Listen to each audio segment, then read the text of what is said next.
Hello everyone, সবাইকে technical analysis হাবের পক্ষ থেকে শুভেচ্ছা।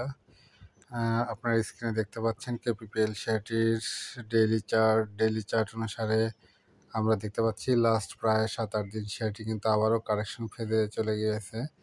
সেক্ষেত্রে কারেকশন শেষ করে আমরা আশা করতে পারি যে আজকে হয়তো শেয়ারটি কারেকশন শেষ করে ইউটার্ন নিতে পারে। আপনারা দেখতে পাচ্ছেন শেয়ারটির কিন্তু ভলিউম খুবই কমে এসেছে। সেক্ষেত্রে এখানে আমরা বলতেই পারি যে শেয়ারটি এই লেভেল থেকে হয়তো ঘুরে যাবে। আমরা এখানে নিচের দিকে দেখতে পাচ্ছি 24 টাকা লেভেলেই কিন্তু তার একটা স্ট্রং আর সাপোর্ট জোন ছিল।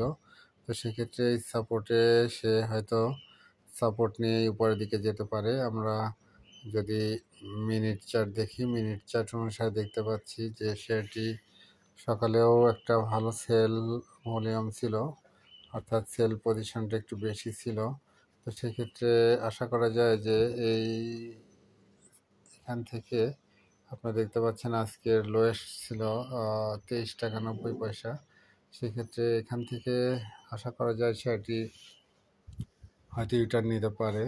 যাই হোক, আমরা অপেক্ষায় থাকলাম যে শেয়ারটি এখান থেকে ঘুরে কিনা। সবাই ভালো থাকবেন, সবার জন্য শুভকামনা থাকলো।